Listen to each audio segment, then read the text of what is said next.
You're now watching the Danny Mac Podcast on the Bet Rivers Network. And welcome in. I'm Dan McNeil. It's the Danny Mac Podcast. The Bears winners again.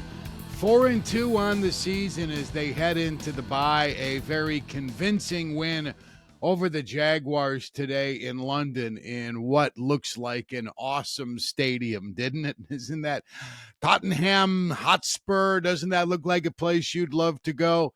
And Roger Goodell was on the Bears pregame show today on Fox 32. And boy, the Bears could be all over the globe in the next few years because the commissioner has plans for globalizing his game. And Caleb Williams looked like a guy who you could warm up to wherever you watched him today, didn't he? That was the guy everybody was hoping to see so long ago. Right out of the chute, they wanted to see that, his first 4-touchdown performance in his career. Cole Kmet with a 31-yard touchdown reception to get it started after a sluggish start for the Bears. They were not very potent at all on their first two series, but then they got it turned around and got a couple TDs in the second quarter, both of them to Kmet. And Keenan Allen with a nice second half with 2 touchdown receptions as he got going. And, you know, it's easy to want, isn't it, Bears fans? It's easy to want to see all of them flourish because it's the first time you've ever had a Bears team with so many pretty, shiny toys all around you. And Cole Kmet has been incredibly productive in another terrific game today. The dude is going to the Pro Bowl. They don't have Pro Bowls anymore. But he's going to be an all-pro, maybe a second-teamer the way he's going right now. You'd like to see everybody kick it in, but Rome Odunze quiet today, as was DJ Moore, just a couple of catches. I don't care, and I don't think the coaching staff does either. It's just from a fan's perspective, it would be easy to say, Odunze, 2 catches for 40 yards. Okay, why'd you only target him twice if you're going to draft him 9th overall? And DJ Moore caught 4 passes for only 20 yards with a long of 9 today. But so the hell what, man? They kicked Jacksonville's ass. Jacksonville is a dispirited, down-in-the-dumps football team, and the head coach sounded like it at halftime. Doug Peterson, his team's effort today in that 35-16 loss, and the Jaguars are staying in London. They play there again next week. If they weren't, it would be difficult for me, if I'm the owner, to justify Shad Khan, to justify keeping Doug Peterson around. That's a team that just lied down today. Not to take anything away from the Bears. The Bears took their will away in another nice game for DeAndre Swift, the big free agent. It took a while because the Bears have this habit of wasting August, and they did it again this year. Didn't play much of Swift at all. He only had 2 snaps in the preseason, but he had 17 carries for 91 yards today and another touchdown. Caleb Williams also very effective on his feet today. Had a nice 23-yard rush. 56 rushing yards on his 4 attempts today.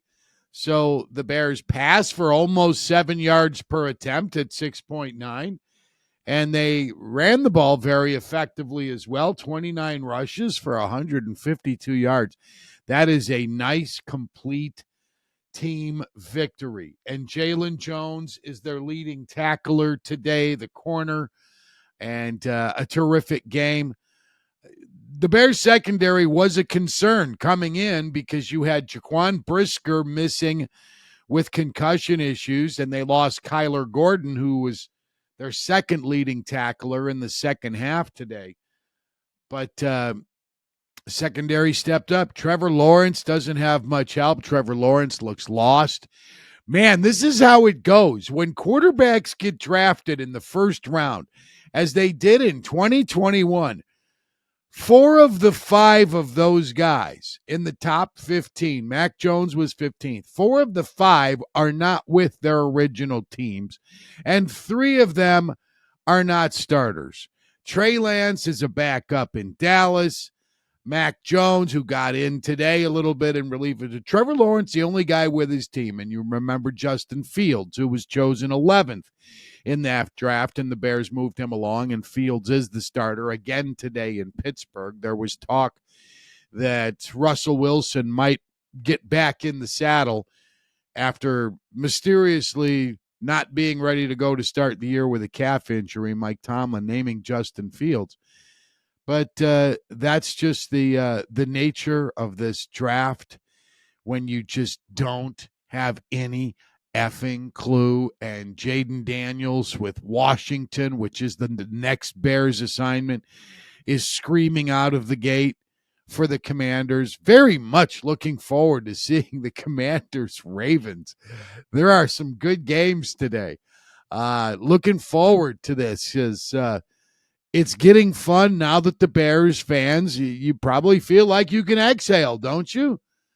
4-2 hitting the break with the Commanders around the corner and a little bit of a rest. That's a good thing. Those are really good things. It's good the Bears cut down penalties today. Only 2 on the day. They're winning the turnover battle every week. I still am not knocked out by the pass rush and Montez Sweat. Anytime you want to disrespect the opponent by a 2-sack game, that'd be fine. He had a half today. I'm going to ride him since he was rough on the team that disrespected him by single blocking him 2 weeks ago. Or actually, that was last week, Carolina. How dare they block me with a tight end? Oh, come on. Maybe if you had more than 2 sacks in your first 4 games, they'd pay more attention to you.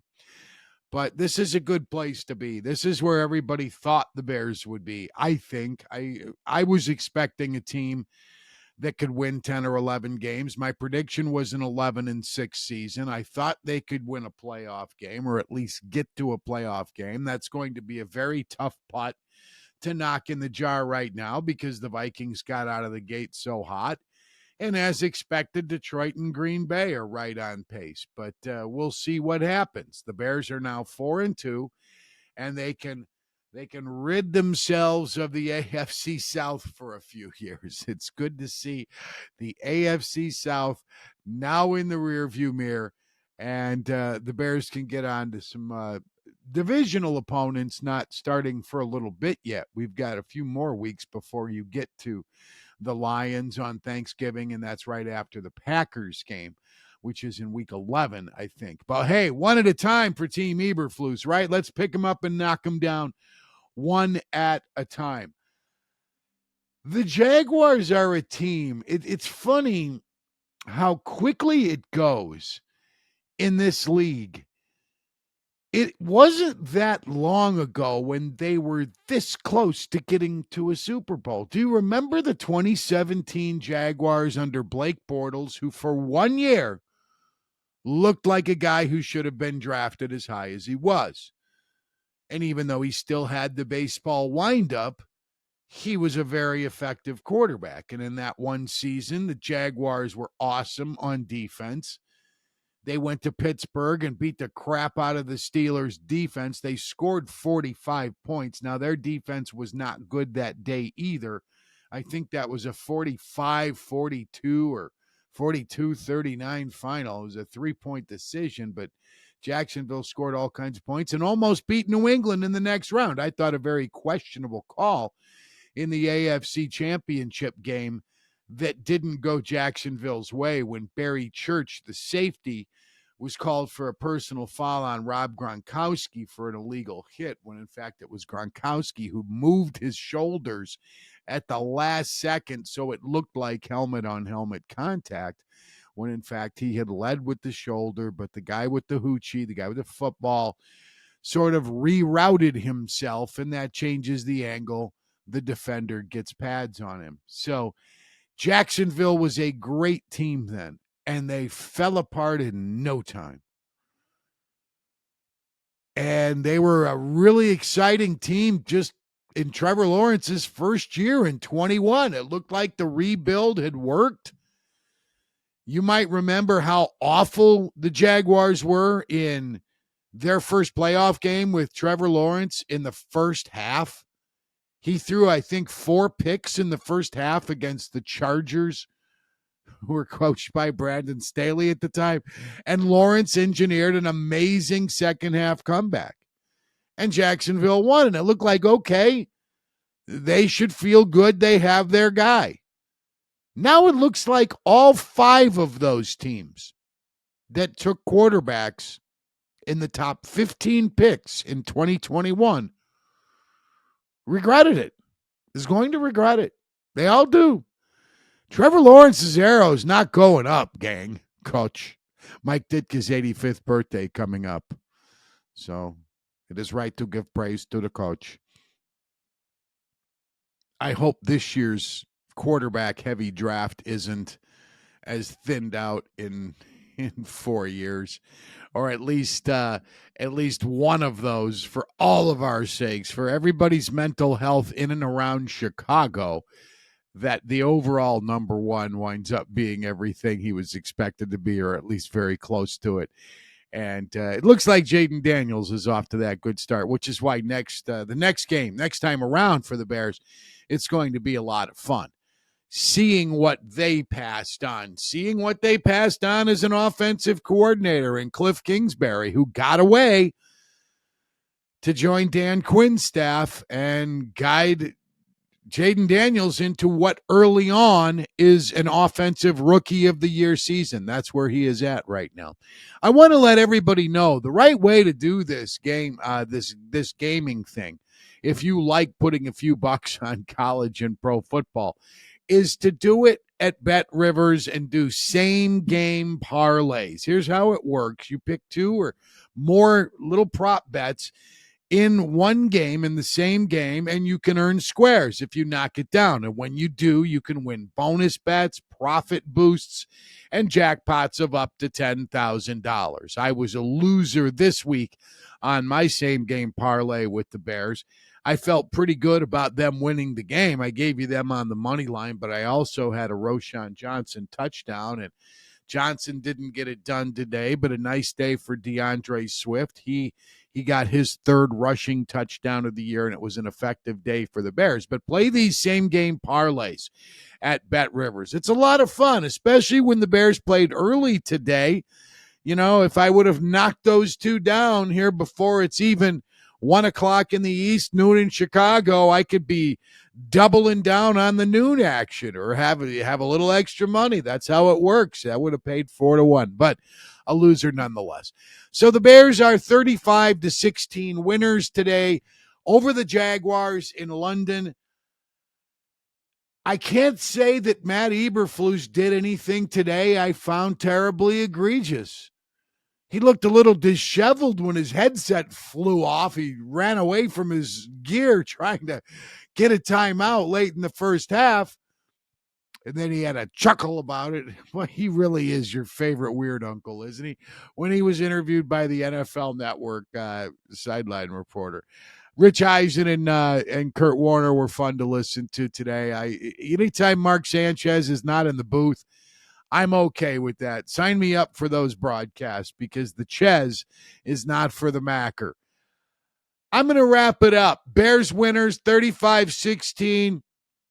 The Commanders are next after the bye. You should feel okay, Bears fans. The Messiah's settling down. He's relaxing. He's moving around more comfortably. They're protecting him a little bit better.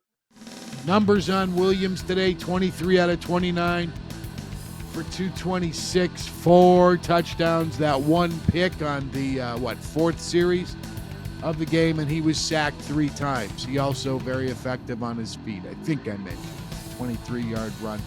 Very excited. So have a great rest of your weekend or early start to your week. I'm Dan McNeil, thanking Sam Michael, who is my executive producer. Randy Merkin takes care of all of our A-list guests, I should say. And thanks to Troy Mocker and Alex Pastor and Adam Delavitt, Baby Capone from the Bet Rivers Podcast Network. Have yourselves a great day, afternoon, evening, wherever it is. I'm Mac. Bear down. Peace.